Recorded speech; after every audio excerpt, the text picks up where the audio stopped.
Here's something that should bother you. There is a white powder sitting on the shelves of every hardware store and farming co-op in this country, right now, in bags that cost less than a cup of coffee. It raises the surface of any wall it touches to a pH so high that mold cells rupture and die on contact, the same way your immune system destroys bacteria, except this doesn't fade, doesn't evaporate, and doesn't need to be reapplied every season. It absorbs moisture out of the air when humidity rises, then releases it slowly when the room dries out, like a wall that breathes on its own without any help from you.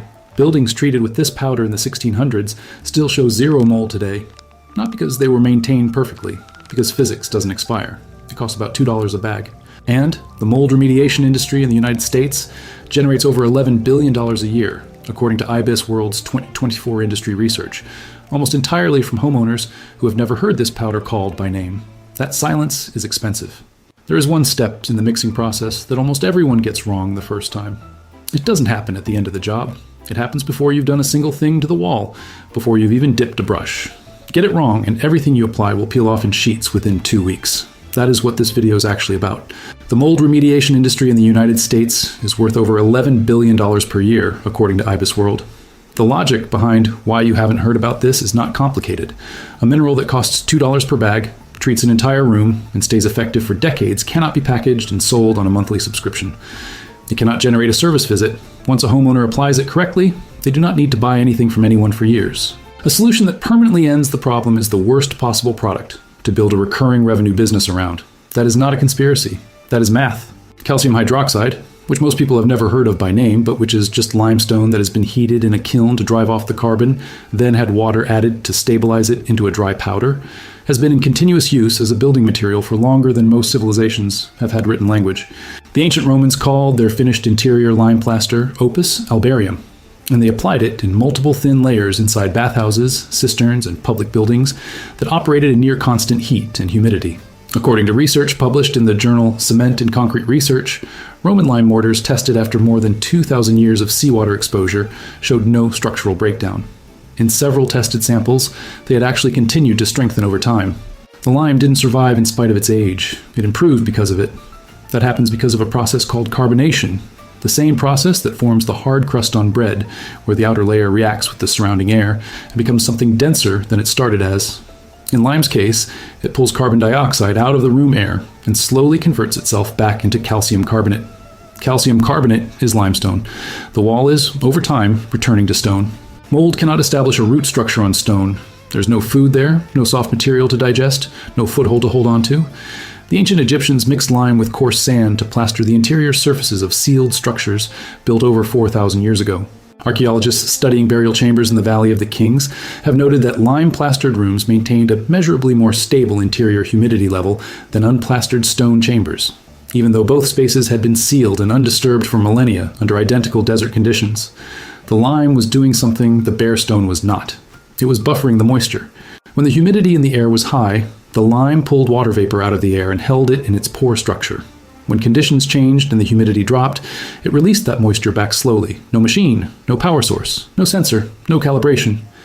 A powder mixed with water and painted onto stone walls over 40 centuries ago, still managing its environment in the dark. The ancient Greeks whitewashed nearly every exterior and many interior walls with it. Medieval builders in Northern Europe used it on any masonry meant to outlast a generation. It was the single most widely used. Do you trust your tap water? The government and water companies are leaving dangerous toxins behind. Independent studies show chemicals they aren't even testing for. Your health is in your hands, not theirs. Stop paying for poisoned water. My guide reveals a $1 method to get 100% pure water at home. Scan the QR code or click the link below to get your free copy now. Wall treatment on Earth for roughly 4,000 years in a row. Then the 1950s arrived. Synthetic paint scaled up commercially, and within a single generation, almost every new building in the developed world switched to polymer-based interior paint. Polymer paint dries into a thin, continuous film of plastic on your wall surface. Plastic does not breathe. It seals the wall completely. Any moisture that migrates into the wall structure through seasonal wood expansion, through condensation near windows, through small settling cracks, through the 100 invisible ways moisture enters a building. The moisture now has no pathway out. It accumulates behind the sealed surface. Mold reads that moisture and begins growing within 48 hours, according to the EPA's published guidelines on building moisture management and biological contamination. The paint marketed as protecting your wall is, in many cases, the physical reason the problem cannot resolve itself. Florence Nightingale documented this in the 1850s. She tracked mortality rates in British military hospitals and noticed that wards with bare, lime-plastered walls, properly ventilated, consistently showed lower rates of infectious disease transmission than wards where the walls had been sealed with paint or paneling. She didn't have germ theory yet. It wasn't fully established. But she had data, and the data pointed at the walls. She wrote about lime plaster's role in hospital hygiene in her 1859 book, Notes on Nursing, and she advocated for its continued use on health grounds. Within a century of her writing, hospital construction had largely moved to painted concrete block. The disease rates she was tracking came back. You have seen this your whole life and never connected the dots. That white Mediterranean village where every wall looks carved from the same sun-bleached bone. The old farmhouse cellar that somehow never grew the mold that the newly finished basement walls did. The stone church standing in a damp climate for 500 years, while the vinyl-sided building behind it develops black staining within a decade. All of it lime. The knowledge was never buried. It was made inconvenient. The mistake lives in the first step, not the last, the first. Here's what you need, and I want to be honest about every number. A bag of hydrated lime, sold at masonry supply stores as Type S lime, at hardware stores as Mason's Lime, or at farm co-ops simply as hydrated lime, costs between $2 and $5 for a bag that weighs around 50 pounds. That one bag will treat the walls of a large room at least twice over with material remaining. You will also need a 5-gallon bucket, a stir stick, and either a wide paintbrush or a roller designed for rough surfaces. For a room with active mold that you're treating before applying lime, add a large bottle of white vinegar, about $2, and one small box of baking soda, which costs under $1. If you want to add color to the lime, raw earth pigments, iron oxide powders, are available at most masonry suppliers for a few dollars per small bag, and any color you add becomes permanent as the lime carbonates. That is genuinely the entire list. Now here's the first step where almost everyone fails, and it is a patience mistake, not a skill mistake. When you add hydrated lime to water in your bucket, you do not use it that day. You cover the bucket and let it rest for a full 24 hours before you touch it again. This resting period is called slaking, but forget that word. Think of it like brewing tea. If you pull the bag out after 30 seconds, you have warm water with a faint flavor, and none of the compounds have had time to move into the liquid. The lime is the same. The particles need a full day to break down at the microscopic level and fully integrate with the water. If you skip the wait and paint the wall with a freshly mixed batch, the particles that haven't broken down completely will not bond to the wall surface. They'll sit on top of it instead of into it. For a week or two, the wall will look fine. Then it will begin to chalk. Then it will flake. You'll think the method failed. The method didn't fail. You were 12 hours short of ready. Cover the bucket. Set it in a corner. Come back tomorrow. The texture you are looking for after the full rest period is thin milk. Not cream. Not water. Thin milk. Lift a spoonful and watch how it flows off the end of the stick. A smooth, even sheet means you're in range. If it runs off like water, add a small amount more dry lime powder and stir. If it slides off in thick globs, add a small splash more water. You're making this judgment with your eyes and the back of the stick. No measurement needed. The texture tells you. Before you apply lime to a wall with visible mold, you address what is already there. Mix roughly 1 cup of white vinegar into a large bucket of warm water. A small splash in a full bucket is close enough, and scrub the affected areas with a stiff brush. Do not rinse the wall after scrubbing. Let it dry with the vinegar residue in place. The acidity helps break down the mold's root system, which reaches into the wall surface the way grass roots reach into soil. After the wall dries completely, sprinkle dry baking soda lightly over the treated areas. The baking soda neutralizes the remaining acid so the surface is chemically balanced when the lime arrives. Lime is strongly alkaline.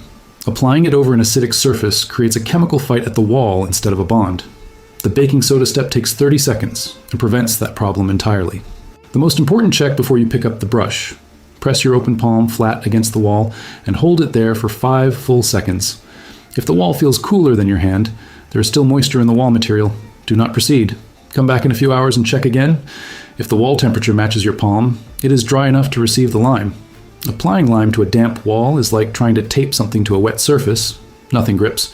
Apply the first coat with long, smooth strokes running from the top of the wall downward. Keep the coat thin.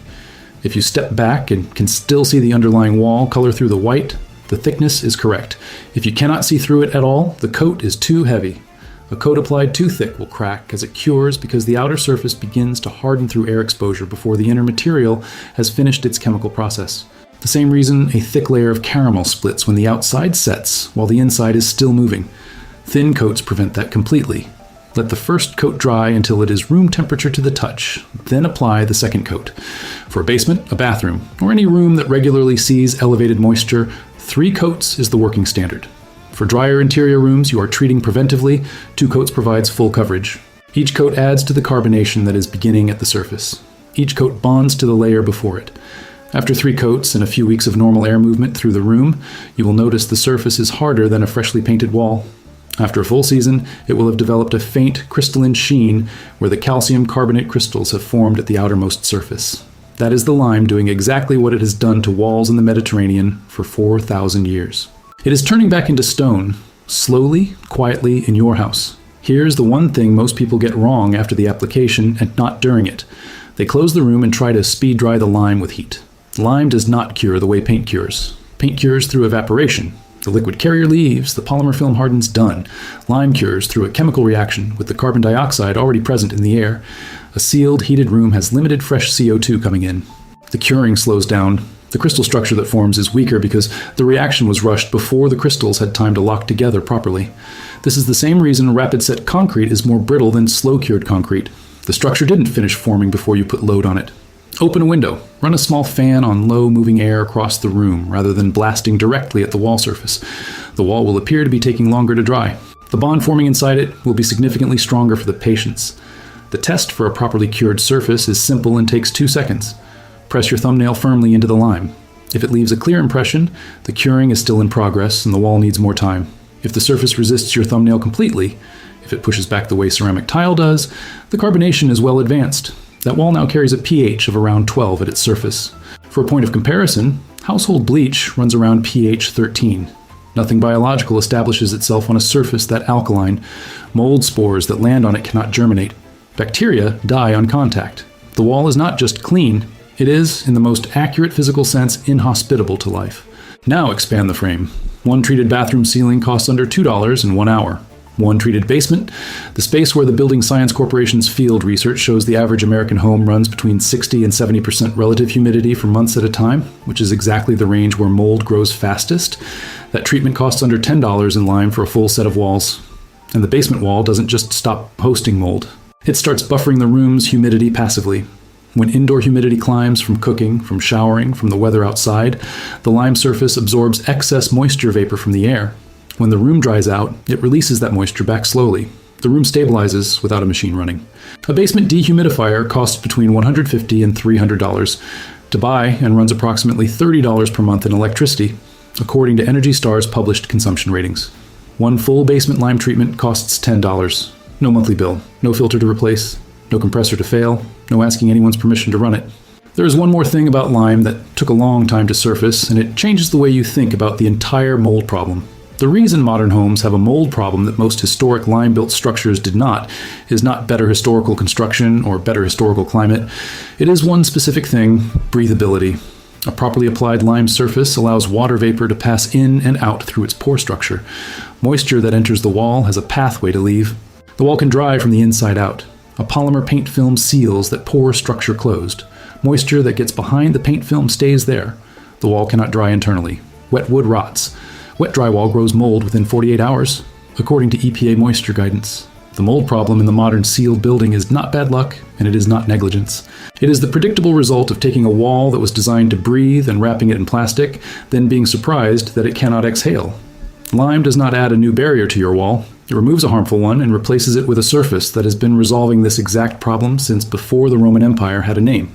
There's a limit to what lime can do, and it belongs in this conversation. Lime addresses the biological and humidity buffering side of the equation. It does not fix a structural water intrusion. It does not seal a foundation crack. It does not repair a failed vapor barrier under a concrete slab or correct soil grading that drains surface water toward the house. If your wall is consistently wet to the touch during dry weather, water is entering from somewhere structural, and lime applied over that intrusion will slow the visible mold, but will not cure the underlying source. Find that source first, fix it, then treat the walls. The two situations, structural water entry and moisture-driven humidity mold, look identical from inside the room. They are not the same problem, and lime solves only one of them fully. A wall that stays dry except during humid seasons, or that grows mold in a bathroom or basement without any visible leaks. That is precisely the problem lime was built for over the span of 40 centuries, and it handles it completely. The Romans figured this out through observation over the span of generations. They did not have a materials science laboratory. They had buildings that stood and buildings that failed, and they paid attention to the difference. What stood was lime, what failed was not. 40 generations of builders in the Mediterranean passed the knowledge forward without a single technical paper because the results were visible and the logic was obvious. The knowledge did not disappear because it stopped working. It was replaced, not by something better for the building, but by something more profitable for business. Synthetic paint scales up in manufacturing, ships in standardized containers, sells in 100 colors, requires nothing from the buyer in terms of preparation or understanding, and runs out every few years. Lime requires one full day of patience and then lasts for decades. It had created once a customer who did not need to come back. A $2 bag of powder that ends the problem is a terrible business model.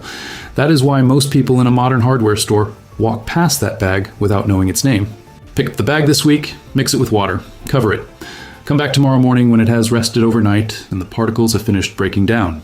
In the morning, you will have a bucket of material that has been solving this exact problem since the ancient Egyptians sealed their walls by torchlight, since Florence Nightingale watched hospital wards stay clean while the painted ones did not, since every white-walled building around the Mediterranean was kept clean not by luck or maintenance or money, but by physics.